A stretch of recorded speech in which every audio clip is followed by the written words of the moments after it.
Hello everyone. Good afternoon to all of you. कैसे हैं आप लोग? उम्मीद करती हूँ सब लोग अच्छे होंगे, अच्छे से अपनी पढ़ाई कर रहे होंगे, है ना। कल मैंने जैसा कि आपको बताया था कि आपका स्थानीय सरकार यानी कि पंचायत जो चैप्टर है वो हम शुरू करेंगे, और उसमें मैंने आपको बलवंत राय मेहता समिति बताई थी। बलवंत राय मेहता समिति ने कहा था कि 3 स्तरों पर पंचायत का गठन करना चाहिए। तो वो जो रिपोर्ट उसने दी थी उसको अपनाया गया, रिजेक्ट किया गया, या क्या चीज़ें की गई आज की क्लास में हम देखेंगे।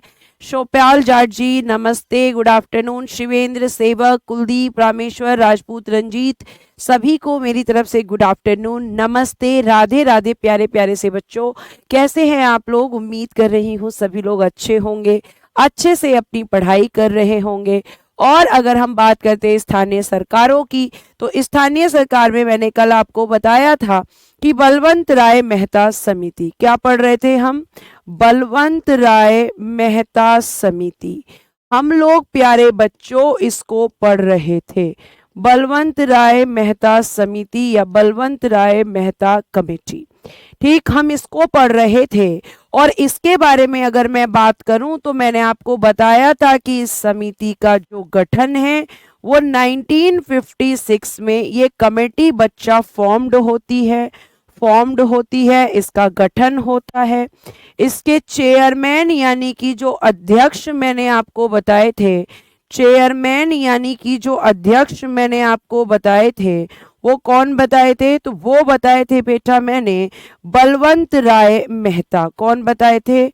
बलवंत राय मेहता। मैंने आपको इसके अध्यक्ष बताए थे, और साथ साथ बताया था कि इन्होंने अपनी रिपोर्ट 1957 में दी थी।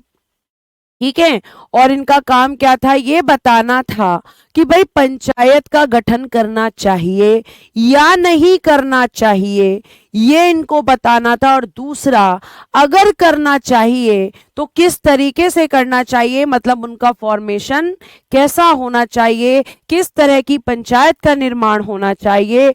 तो बेटा इन्होंने अपनी रिपोर्ट में कहा त्रिस्तरीय पंचायतों का गठन होना चाहिए, त्रिस्तरीय पंचायतों का गठन। ध्यान से बातों को सुनना, क्योंकि जैसे आप पंचायत पढ़ रहे हो सेम म्युनिसिपैलिटी भी हैं। बहुत सारी चीजें इसमें कॉमन मिलेंगी, केवल और केवल आर्टिकल्स में परिवर्तन आएगा, तो इन चीजों को ध्यान रखना। त्रिस्तरीय पंचायतों का गठन करने की इन्होंने बात की कि 3 टायर पंचायत को फॉर्म्ड कर लो। तो formed of 3 tyre panchayat, formed of 3 tyre panchayat, 3 tyre panchayat. ठीक है, 3 टायर पंचायत, ये आपको ध्यान रखना है कि ये करने की इन्होंने बात की थी कि त्रिस्तरीय पंचायतों का गठन करना चाहिए। और 3 स्तर मैंने कल आपको बताए थे कि पहला इन्होंने ग्राम स्तर बोला था, यानी कि विलेज लेवल, आपको कल मैंने बताया था, अभी ये कल का ही मैं बता रही हूं। दूसरा मैंने आपको बताया था प्रखंड स्तर, जिसको हम ब्लॉक लेवल भी कहते हैं, ब्लॉक लेवल। ठीक है, यानी कि प्रखंड स्तर। और बेटा तीसरा मैंने बताया था जिला स्तर, यानी कि डिस्ट्रिक्ट लेवल। ये मैंने आपको बताया था, डिस्ट्रिक्ट लेवल बताया था ना प्यारे प्यारे बच्चों, बताया था। ये 3 स्तर मैंने आपको बताए थे कि पंचायतों के लिए बलवंत राय मेहता समिति ने रिकमेंडेशन की थी, सिफारिश की थी कि 3 स्तरों पर पंचायत बनाओ। और इन 3 स्तरों पर पंचायत बनाने के साथ इन्होंने कहा ग्राम स्तर पर गांव पंचायत यानी ग्राम पंचायत होनी चाहिए, इंग्लिश में भी सेम रहेगा।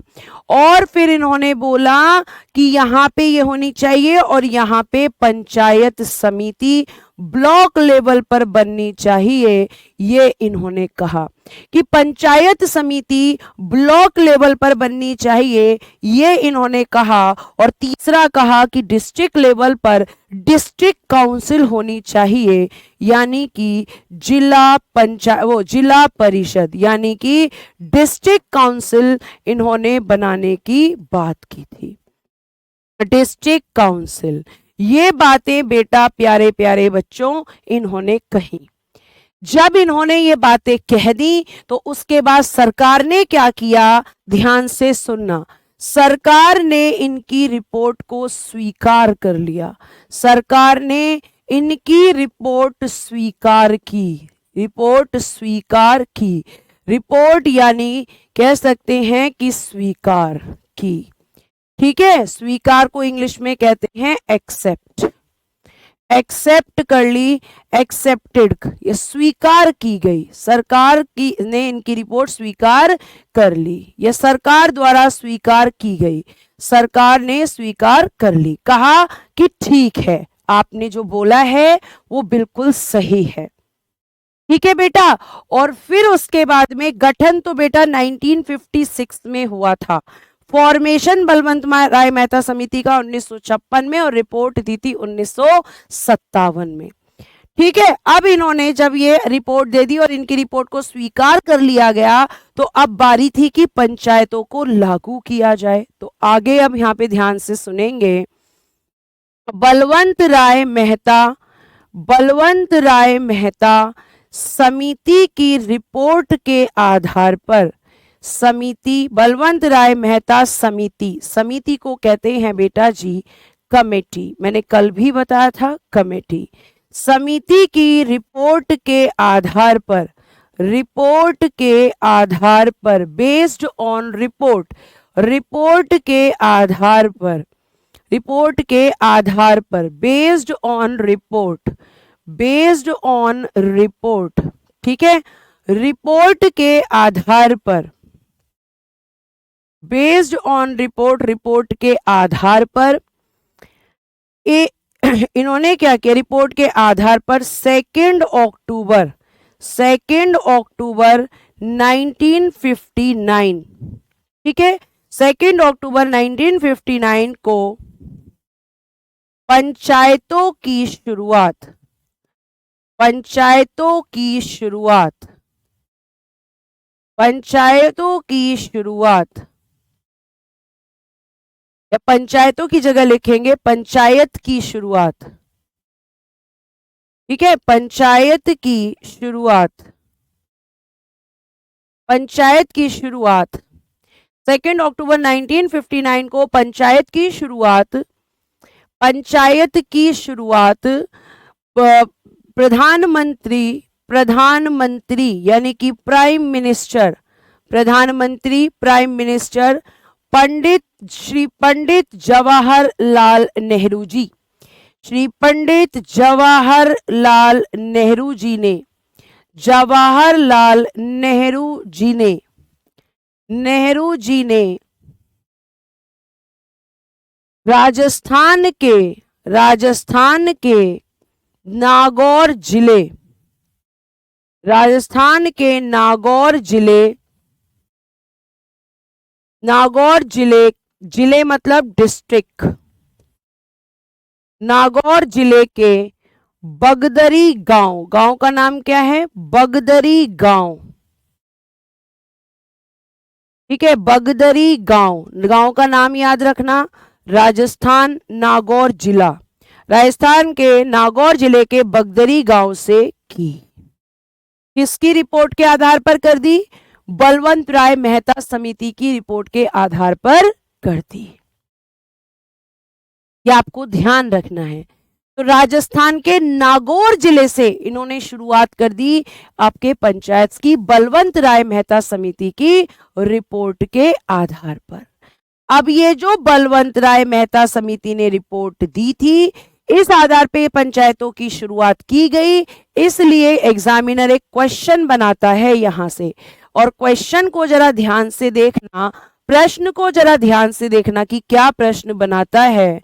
तो नोट डालकर लिखना, यहां पर नोट डाल के लिखना, बी आर मेहता, इन्हें क्या लिखा जाता है शॉर्ट में, बी आर मेहता, ये भी समझ लेना, बलवंत राय मेहता, ठीक है, बलवंत राय मेहता जो है बी आर मेहता को भारतीय पंचायती राज व्यवस्था का, बलवंत राय मेहता को भारतीय पंचायती राज व्यवस्था, भारतीय पंचायती राज व्यवस्था, पंचायती राज व्यवस्था, ठीक है, यानी कि हम कह सकते हैं Indian panchayat system, Indian panchayat system, Indian panchayat system, Panchayati Raj व्यवस्था, इंडियन पंचायत सिस्टम, पंचायती राज व्यवस्था का, पंचायती राज व्यवस्था का वास्तुकार, वास्तुकार या शिल्पी, ठीक है, वास्तुकार या शिल्पी, या शिल्पी, आर्किटेक्ट और क्राफ्ट्समैन, आर्किटेक्ट और क्राफ्ट्समैन, और क्राफ्ट्समैन, वास्तुकार या शिल्पी कहा गया, वास्तुकार या शिल्पी कहा गया। ये क्वेश्चन सीधा सीधा पूछा जाता है कि किसको पंचायती राज व्यवस्था का आर्किटेक्ट और क्राफ्ट्समैन कहा जाता है, तो आप कहेंगे बलवंत राय मेहता साहब को। बलवंत राय मेहता साहब को कहा जाता है क्योंकि इन्होंने ही बताया, इन्होंने ही बताया था कि भाई किस तरीके से पंचायत का फॉर्मेशन होना चाहिए, किस तरीके से पंचायतों का गठन होना चाहिए, कितने स्तरों पर होना चाहिए, ये ध्यान रखिएगा। इसलिए इन्हें क्राफ्ट्समैन कहा जाता है क्योंकि मैंने आपको बताया कि बलवंत राय मेहता कमेटी की रिपोर्ट के आधार पर ही इनकी शुरुआत राजस्थान के नागौर जिले के बगदरी गांव से हुई थी। ये आपको ध्यान रखना है, ये चीजें आपको पता होनी चाहिए, ठीक है, ये आपको ध्यान रखना है। उसके बाद अगर मैं बात करती हूं तो आप 1959 में यहां से शुरू हुई और फिर आपका दूसरा राज्य कौन था, अगर कभी एग्जाम में एक बार पूछा भी गया एग्जाम में कि मैम आपने बता दिया पहला राजस्थान था, फर्स्ट तो राजस्थान था, लेकिन सेकंड राज्य कौन सा था, तो बेटा आंसर करके आ जाना, आंध्र प्रदेश था। सेकंड राज्य कौन सा था, आंध्र प्रदेश था, जिसने राजस्थान के बाद अपने यहाँ पंचायती राज सिस्टम को शुरू किया था, आपको ध्यान रखना है, ठीक है। और फिर उसके बाद में ये कब किया था, इसने भी 1959 में ही कर दिया था। और तीसरे नंबर पर तीन राज्य हैं 1960 में, असम, तमिलनाडु और कर्नाटक, असम, तमिलनाडु और कर्नाटक, इन्होंने 1960 में अपने यहाँ इसको शुरू किया। असम, तमिलनाडु और कर्नाटक, आपको ध्यान रखना है, असम, तमिलनाडु और कर्नाटक, आपको ध्यान रखना है। बस दो ही ज्यादा इंपॉर्टेंट है, पहला कौन सा है और दूसरा कौन सा है, इसके बाद कोई इंपॉर्टेंट नहीं है। उसके बाद अगर मैं बात करती हूं तो यहाँ पे अब यहाँ पे क्या हुआ कि सरकार ने सोचा कि अब हमें पंचायतों में कुछ और रिफॉर्म्स करने चाहिए, हमें और भी समितियां बनानी चाहिए जो हमें ये बताएं कि पंचायतों में और क्या परिवर्तन करने की आवश्यकता है और क्या चेंजेस होने चाहिए। तो इस विचार के साथ, इस थॉट के साथ सरकार ने क्या किया प्यारे बच्चों, सरकार ने एक दूसरी समिति बनाई, अशोक मेहता समिति। कौन सी समिति बनाई, अशोक मेहता समिति, या हम कह सकते हैं अशोक मेहता कमेटी, ठीक है। अशोक मेहता तो भाई अशोक मेहता ही रहेंगे, नाम तो चेंज हो नहीं जाएगा। तो अशोक मेहता समिति, अगर मैं बात करूं तो इस समिति में जो अशोक मेहता हैं, इन्हीं के नाम पर, यही कौन थे, इस समिति के अध्यक्ष हैं, यही इस समिति के चेयरमैन हैं। अगला प्रश्न ये आता है कि इसको फॉर्म्ड कब किया गया, इसको मैम गठित कब किया गया, तो आप कहेंगे कि इस समिति को गठित किया गया 1977 में, और इस समिति ने अपनी जो रिपोर्ट है वो दे दी थी 1978 में। इस समिति ने अपनी रिपोर्ट दे दी 1978 में। इसने कहा कि पंचायतों को 3 स्तर पर बनाने की बिल्कुल भी जरूरत नहीं है, इन्होंने बलवंत राय मेहता समिति के खिलाफ, जो कि सरकार द्वारा स्वीकार कर ली गई थी, ठीक है, जो कि आपकी सरकार द्वारा स्वीकार कर ली गई थी, तो इन्होंने क्या कहा कि आपको द्विस्तरीय पंचायतों का गठन करना चाहिए। द्विस्तरीय पंचायतों का गठन, इन्होंने कहा कोई जरूरत नहीं 3 की, इन्होंने कहा formed of panchayat, formed of panchayat, formed of panchayat, कैसे लिखेंगे, formed of 2 tyre panchayat, formed of 2 tyre panchayat, कि आपको 2 स्तरों पर पंचायतों का गठन करना चाहिए। किसने कहा, ये अशोक मेहता समिति ने। इन्होंने 2 स्तर बताए कि भैया एक जिला स्तर बना लो, जिला स्तर पर इन्होंने कहा, डिस्ट्रिक्ट लेवल पर कहा कि भाई डिस्ट्रिक्ट काउंसिल बना लो। डिस्ट्रिक्ट लेवल पे क्या कहा इन्होंने, डिस्ट्रिक्ट लेवल पे मैम इन्होंने कहा कि आप डिस्ट्रिक्ट काउंसिल बना लो। डिस्ट्रिक्ट काउंसिल यानी कि जिला परिषद, ठीक है, क्या बना लो, जिला परिषद बना लो, आपको ध्यान रखना है। डिस्ट्रिक्ट लेवल पर डिस्ट्रिक्ट काउंसिल बनाने की बात करी, और बेटा सेकंड था मंडल स्तर, यानी कि इसको हम ब्लॉक लेवल भी कह सकते हैं, ब्लॉक लेवल, कि इसने कहा यहां मंडल पंचायत बना लो। मंडल पंचायत बनाने के लिए इसने कहा मंडल पंचायत, कि केवल ये 2 बना लो, और इनमें डिस्ट्रिक्ट काउंसिल जो है यानी जिला स्तर पर जो पंचायत है उसको पावरफुल बना दो। कोई जरूरत नहीं 3 स्तर पे, 2 स्तर इनफ है, इन्होंने कहा। लेकिन इनकी रिपोर्ट को सरकार ने अस्वीकार कर दिया। इनकी जो रिपोर्ट है क्या कर दिया, इसको रिजेक्ट कर दिया गया, इसको अस्वीकार कर दिया गया, क्योंकि बलवंत राय मेहता समिति की रिपोर्ट पे सरकार ने विचार करके 3 स्तरों पर पहले ही पंचायतों का गठन शुरू कर दिया, इसलिए इनकी रिकमेंडेशन को, इनकी सिफारिशों को नहीं माना गया। कहा कि नहीं ये बेबुनियाद है, इसमें कोई भी ऐसी चीज नहीं है, और सरकार समय समय पर समितियों का गठन कर रही है। सरकार क्या कर रही है, तो मैम सरकार समय समय पर समितियों का गठन कर रही है, और सारी समितियां अलग अलग समय पर बन रही हैं। आरपीएफ का क्लास ऐप पर कब से चलेगा मैम, या फ्री यूट्यूब पर। दिगंबर कुमार यादव जी आरपीएफ के लिए प्रैक्टिस सेट फ्री चल रहे हैं यूट्यूब पर।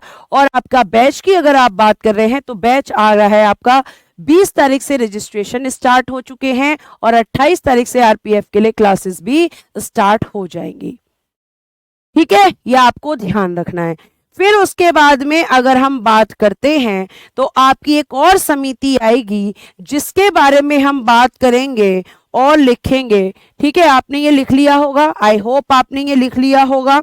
तो अब हम बात करेंगे अगली समिति की, जो है आपकी डॉक्टर, ठीक है, लिखिएगा, डॉक्टर जीवी के राव समिति, डॉक्टर जीवी के राव समिति, जीवी के राव समिति, डॉक्टर जीवी के राव समिति।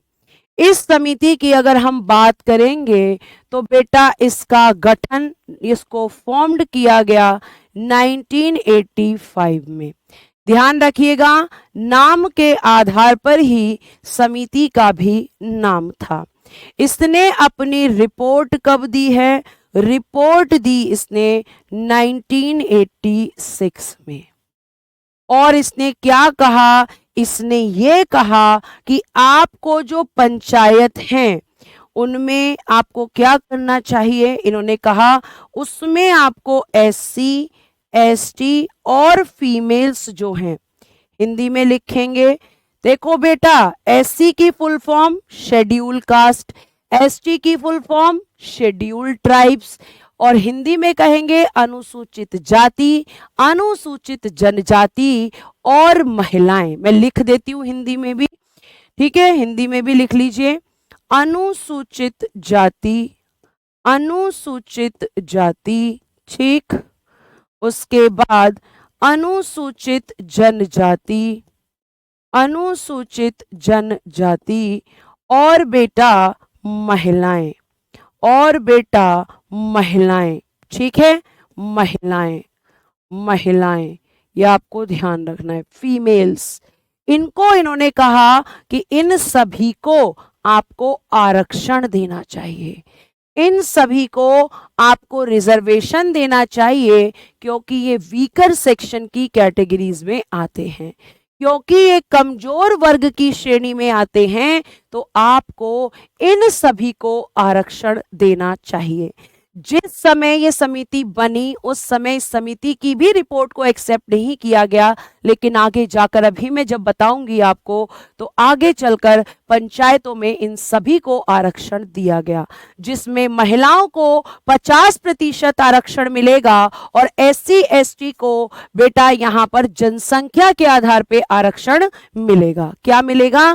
जनसंख्या के आधार पर आरक्षण। ठीक है, आरक्षण समझते हो, रिजर्वेशन समझते हो, तो आपको ध्यान रखना है कि आरक्षण या रिजर्वेशन जो मिलेगा वो किस आधार पे मिलेगा, तो आप कहेंगे कि आधार रहेगा फीमेल्स का, एक मिनट, आधार रहेगा फीमेल्स, SC और ST। मैं पूछूंगी कि किसने कहा था, मैं पूछूंगी कि किसने कहा था कि आरक्षण दिया जाना चाहिए। फिर बेटा जी आपकी एक अगली समिति आएगी जो कि 1986 में ही बनेगी, 1986 में फॉर्म्ड होगी, ठीक है, इसका गठन होगा और इस समिति का नाम है डॉक्टर LM सिंघवी समिति। क्या लिखेंगे? डॉक्टर LM सिंघवी समिति, डॉक्टर LM सिंघवी समिति। आप मैम ये समितियां हमें क्यों पढ़ा रही हैं? क्योंकि बेटा इनका सीक्वेंस पूछ लिया जाता है, ये भी पूछा जा सकता है कि किस कमेटी ने क्या रिकमेंडेशन की थी। अब देखो इसने क्या कहा, इस समिति ने कहा कि ठीक है सारी बातें हो चुकी हैं, लेकिन किसी ने नहीं कहा कि पंचायतों को संवैधानिक मान्यता दे दो, संवैधानिक मान्यता, या हम कह सकते हैं संवैधानिक दर्जा देने की बात कही। संवैधानिक दर्जा मतलब कॉन्स्टिट्यूशनल स्टेटस, कि इनको संवैधानिक बनाओ, कॉन्स्टिट्यूशनल स्टेटस की बात की, संवैधानिक दर्जा देने की सिफारिश कि आपको क्या करना चाहिए, आपको इन्हें कॉन्स्टिट्यूशनल स्टेटस देना चाहिए। सिफारिश को इंग्लिश में कहते हैं रिकमेंडेशन। क्या कहते हैं? रिकमेंडेशन कहते हैं सिफारिश। इन्होंने कहा डॉक्टर LM सिंघवी समिति यानी कि लक्ष्मीमल सिंघवी समिति, यह आपको ध्यान रखना है। तीसरी में अध्यक्ष कौन था? डॉक्टर GVK राव ही अध्यक्ष थे, इसमें भी आपके LM सिंघवी ही अध्यक्ष थे। बेटा वही लोग अध्यक्ष हैं जिनके नाम पर इस समितियों का गठन हुआ, ये अध्यक्ष थे, ये इसमें अध्यक्ष थे और यहां पर LM सिंघवी अध्यक्ष हैं।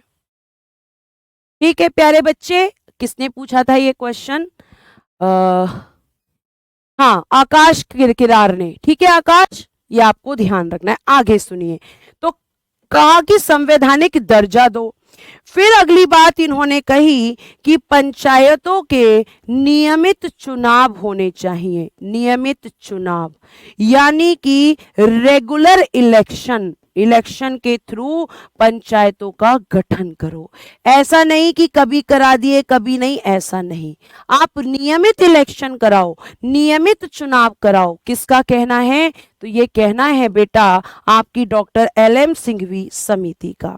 तीसरी बात इन्होंने कही कि और क्या करना चाहिए, वित्तीय स्थिति में सुधार के लिए, वित्तीय स्थिति में सुधार के लिए, वित्तीय स्थिति में सुधार के लिए, सुधार के लिए आपको क्या करना चाहिए, राज्य वित्त आयोग का गठन, राज्य वित्त आयोग का गठन।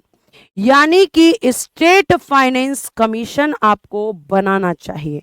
तो इसने कमेटी ने क्या कहा है, इंग्लिश में मैं इधर लिख रही हूं, लास्ट रिकमेंडेशन है इसकी, formed of state finance commission, formed of state finance commission. आपको एक राज्य वित्त आयोग भी बनाना चाहिए जो इनकी फाइनेंशियल रिफॉर्म्स के लिए रिकमेंडेशंस दे, जो इनकी वित्तीय सिफारिशों को यहां पर क्या कर दे, यहां पर माने। इनके लिए पंचायत अगर काम कर रही है तो पंचायत काम करने के लिए पैसा चाहिए, तो पैसा कहां से आएगा, इस चीज के लिए एक फाइनेंस कमीशन बनाओ और इसका नाम है स्टेट फाइनेंस कमीशन। ध्यान रखना, राज्य वित्त आयोग, यह आपको ध्यान रखना है, राज्य वित्त आयोग। ठीक है बेटा, यह आपको पता होना चाहिए। क्लियर है, आगे चल सकते हैं, आगे देख सकते हैं चीजों को। चलिए आगे अगर हम बात करेंगे तो आगे जब हम बात कर रहे हैं तो आपको ध्यान रखना है कि अगली अगर हम बात करेंगे तो अगली समिति कौन सी है, अगली है आपकी पीके थुंगन समिति। कौन सी समिति है, पीके थुंगन समिति, पीके थुंगन समिति जो कि आपकी बनी है 1988 में। ठीक है, पीके थुंगन समिति जो कि आपकी बनती है 1988 में, ये ध्यान रखना ये इसको फॉर्म्ड करने की डेट है। और बेटा इसके भी अध्यक्ष पीके थुंगन हैं, पीके थुंगन इसके अध्यक्ष हैं। 1988 में समिति बनती है और ये भी कुछ समान रिकमेंडेशन करती है कि भैया एक तो संवैधानिक दर्जा दो, कॉन्स्टिट्यूशनल स्टेटस, और दूसरा कहती है राज्य वित्त आयोग का गठन, राज्य वित्त आयोग का गठन। ये दोनों बातें भी इसने कही।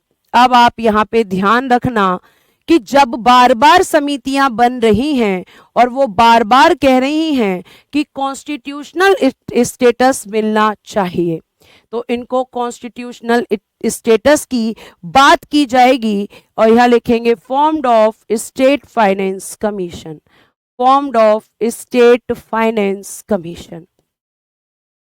ठीक है, ये सारी इनकी रिकमेंडेशंस हैं। अब यहां पे सरकार सोचने के लिए मजबूर हो जाएगी। अब वो ये बोलेगी कि भैया बार बार एक ही बात आ रही है कि कॉन्स्टिट्यूशनल स्टेटस दो, संवैधानिक बनाओ तभी कोई फायदा है। ठीक है, ये आपको ध्यान रखना है। तो मैं अगर आपको यहां बताऊं कि ये जो आपकी समिति है, जब इन्होंने बार बार कहा तो भैया आपके एक प्रधानमंत्री जी आए, एक प्रधानमंत्री आए, और अब अगर हम बात करते हैं तो आपको ध्यान रखना है कि सबसे पहले आपको ध्यान रखना है, मैं एक नोट डाल के लिख रही हूं, यहां पे ध्यान रखना, नोट डाल के, सबसे पहले पंचायतों को संवैधानिक बनाने का प्रयास, पंचायतों को संवैधानिक यानी कि कॉन्स्टिट्यूशनल, ठीक है, संवैधानिक यानी कि कॉन्स्टिट्यूशनल, पंचायतों को संवैधानिक यानी कि कॉन्स्टिट्यूशनल बनाने का प्रयास, बनाने का प्रयास को कहते हैं एफर्ट।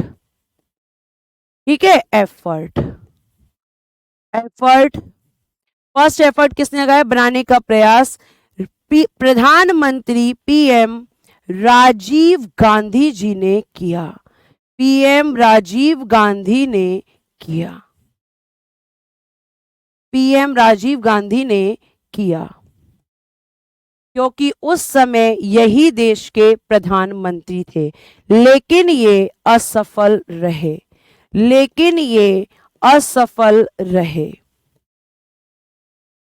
इनको सक्सेस नहीं मिली, लेकिन ये असफल रहे, इन्हें सक्सेस नहीं मिली। इनके समय पे पहला प्रयास किया गया था, ज्यादातर बच्चे पीवी नरसिंह राव का जो है नाम जानते हैं, लेकिन आपको ये बता दूं कि जब इन समितियों की रिपोर्ट आई तो उस समय देश के प्रधानमंत्री आपके श्री राजीव गांधी थे।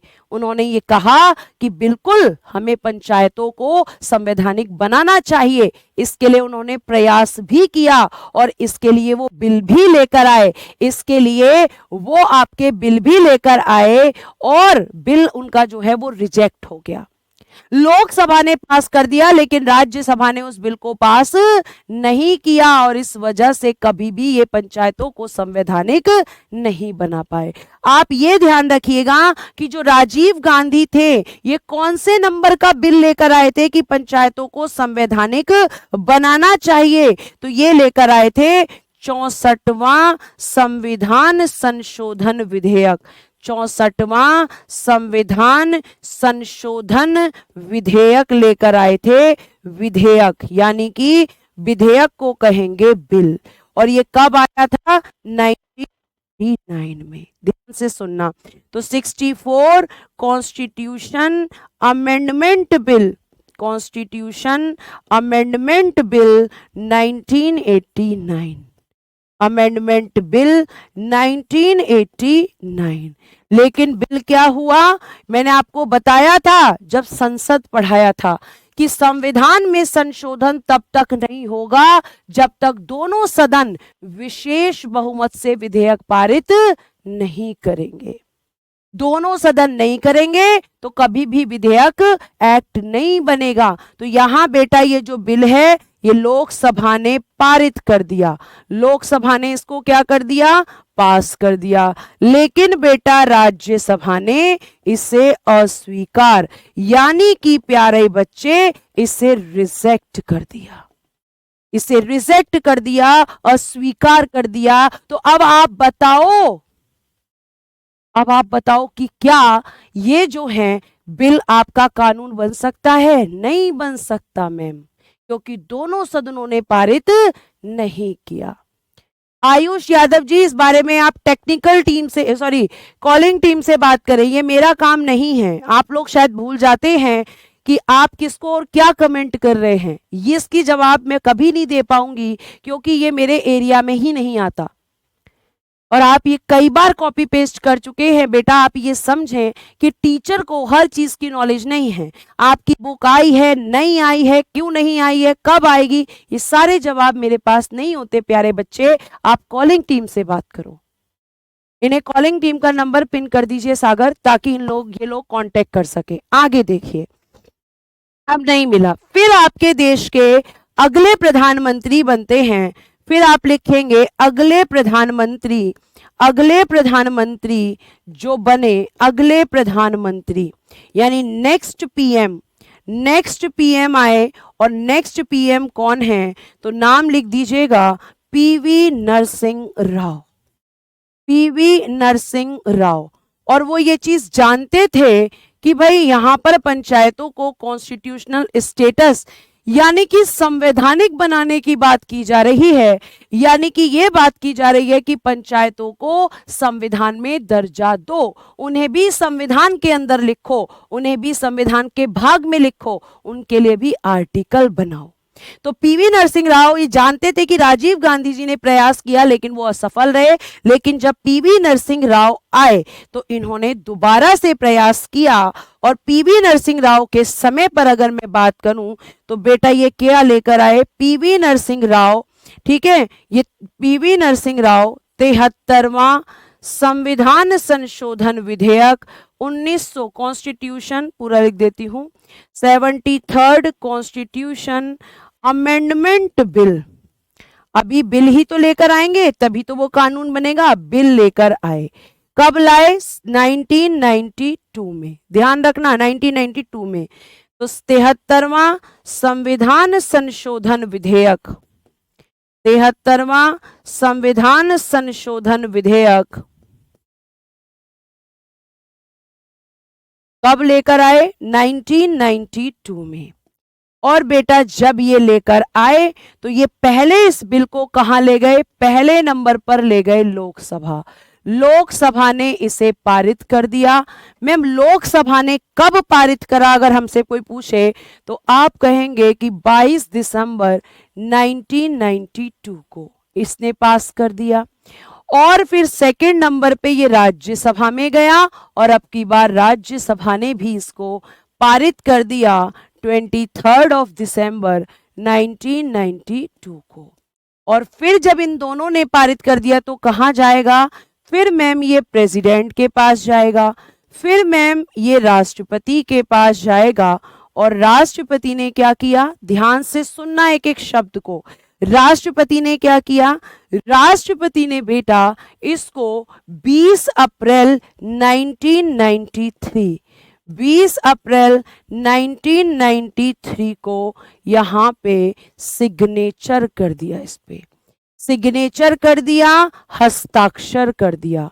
और बेटा जब इन्होंने साइन कर दिया फिर उसके बाद ये विधेयक आपका एक्ट बना, कानून बना। और 20 अप्रैल को इन्होंने साइन किया, फिर लिखना, फिर उसके बाद 24 अप्रैल 1993 को 24 अप्रैल 1993 को यह विधेयक लागू हो गया, या यह कानून लागू हो गया, यह कानून लागू हो गया। यानी कि अब आपके पंचायतों को संविधान में जगह दी गई। अब संविधान में एक पार्ट है, यानी 24 अप्रैल 1993 को आपका पंचायत का जो बिल था वो कानून बनकर लागू हो गया। और क्योंकि इसी दिन लागू हुआ था, इसीलिए बेटा ध्यान रखना कि इसीलिए इस दिन हम पंचायत दिवस सेलिब्रेट करते हैं, पंचायत दिवस मनाते हैं। क्यों? क्योंकि इसी दिन ये कानून के रूप में लागू हुआ था। अब जब ये लागू हुआ तो अब हम देखेंगे कि संविधान में कहां कहां और क्या जगह दी गई।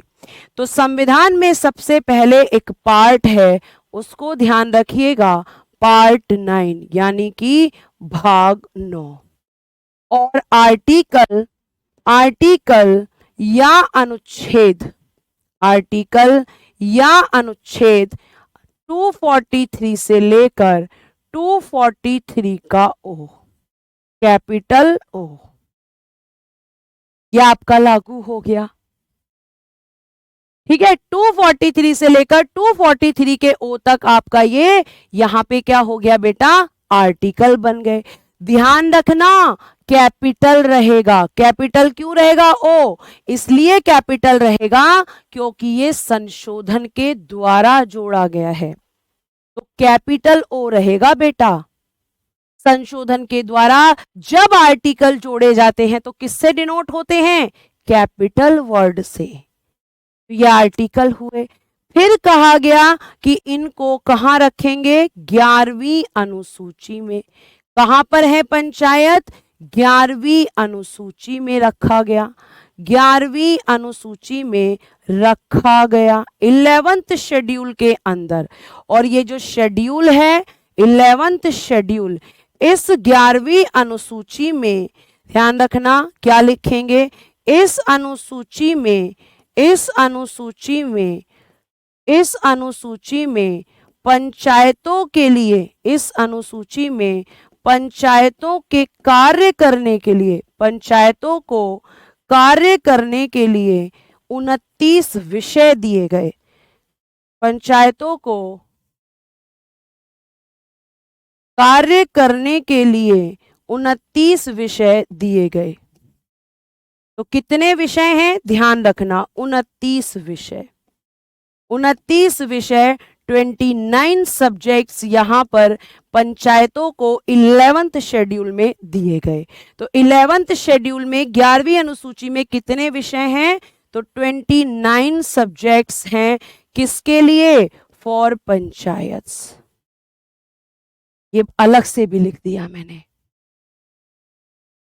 ठीक, ये आपको ध्यान रखना है कि 29 विषयों पर ये काम करेंगे। और साथ साथ कहा कि पंचायत राज्य सूची का विषय होंगी। पंचायत राज्य सूची यानी कि स्टेट लिस्ट, ये तो मैंने आपको कल भी बताया था, 1935 के एक्ट में भी यही बात कही गई। तो पंचायत राज्य सूची स्टेट लिस्ट का विषय होंगी। यानी कि इनके लिए जो कानून बनाएगी वो राज्य की सरकार बनाएगी। कौन बनाएगी? राज्य की सरकार कानून बनाएगी। राज्य सरकारें निर्धारित करेंगी कि पंचायत में कैसे और क्या कब होगा, इनके इलेक्शन कब होंगे, इलेक्शन कौन करवाएगा, सारा काम कौन करेगा? स्टेट गवर्नमेंट करेगी, राज्य की सरकार करेगी, जो आप पढ़ चुके हैं। इसलिए मैंने अब पंचायत को लिया है। ये तीसरी आपकी सरकार है, ये आपको ध्यान रखना है। तो जब पंचायतें संवैधानिक बन गई तो आपसे पहला क्वेश्चन पूछा जाएगा कि ये बताओ पंचायत, तो नोट डाल के लिखना, ये क्वेश्चन बड़ा इंपॉर्टेंट है। नोट क्या लिखेंगे? नोट में पंचायतों के संवैधानिक बनने के बाद, पंचायतों के संवैधानिक बनने के बाद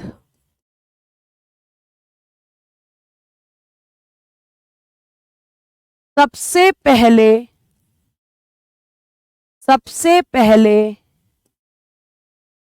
इन्हें अपने यहां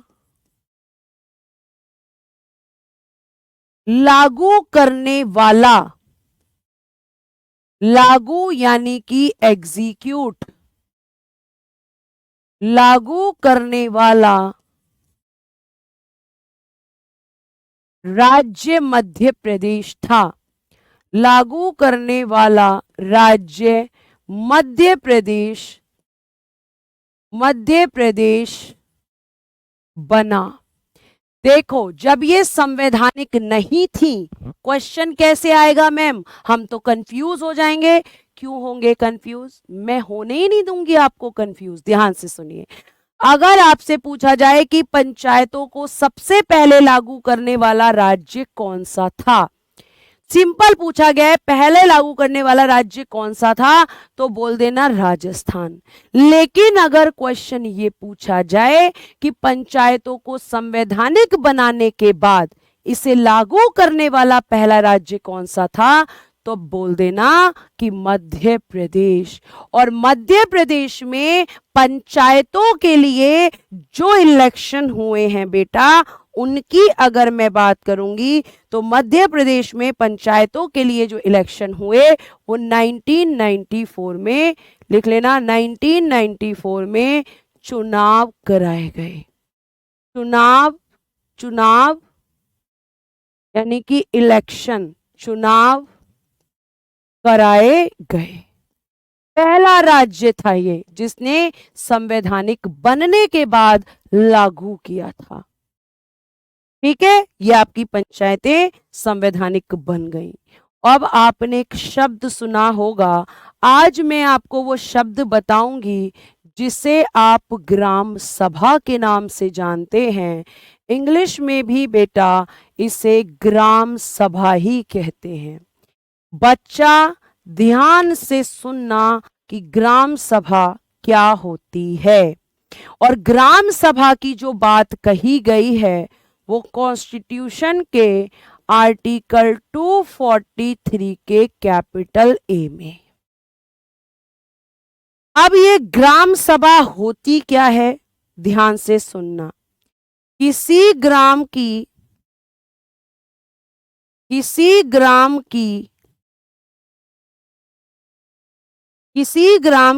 निर्वाचक नामावली, किसी ग्राम की निर्वाचक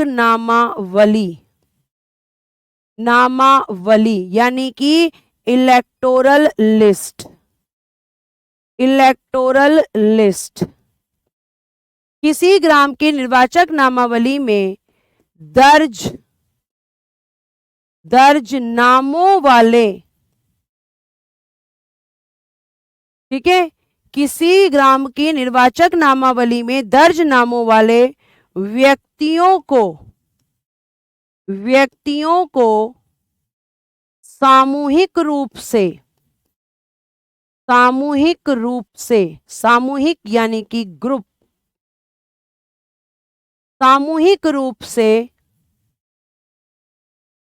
ग्राम सभा कहा जाता है, ग्राम सभा कहा जाता है। मुझे पता है अभी नहीं समझ में आ रहा होगा क्योंकि मैंने अभी समझाया नहीं है, ध्यान से सुनिएगा।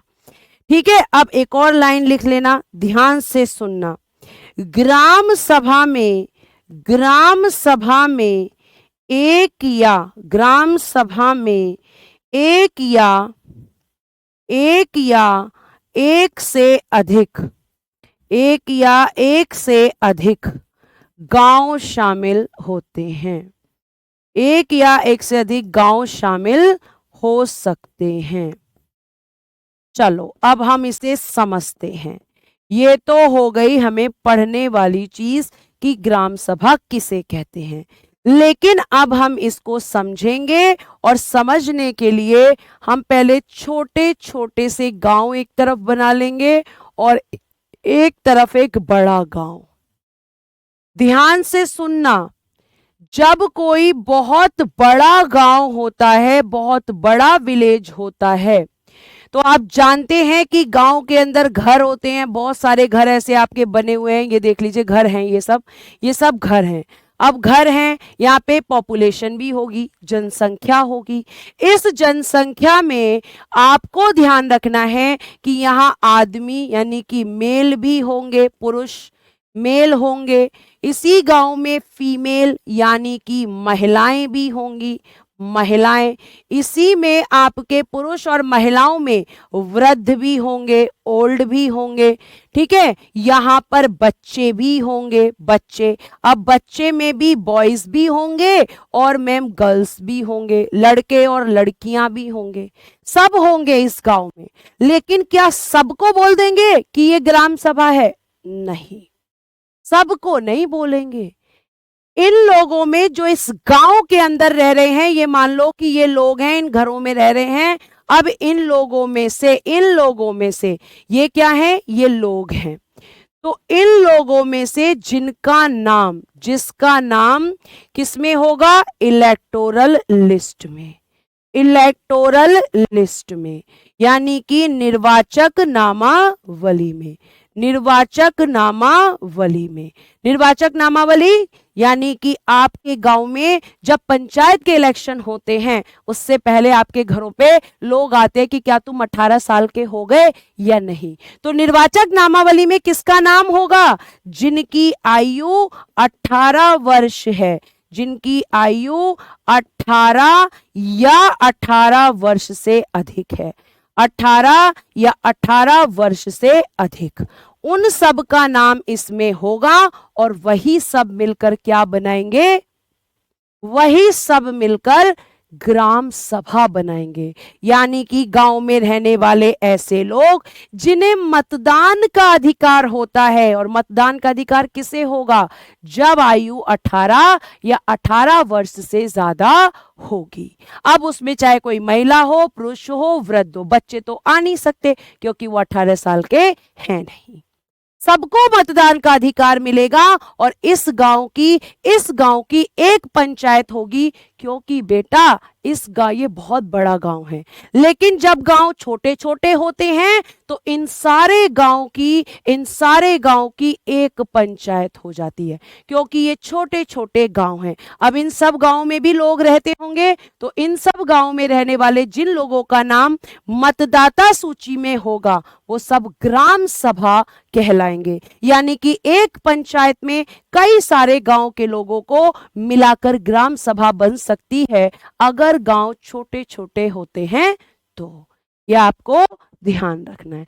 आज के लिए क्लास को यहीं विराम देना चाहूंगी, लेकिन आप ध्यान रखिएगा कि इसका रिवीजन कर लीजिएगा, क्योंकि बिल्कुल ऐसे ही अब आगे पढ़ेंगे और फिर नगर पालिकाएं बिल्कुल ऐसी ही हैं। तो आज के लिए thank you so much, bye bye, take care and good day everyone.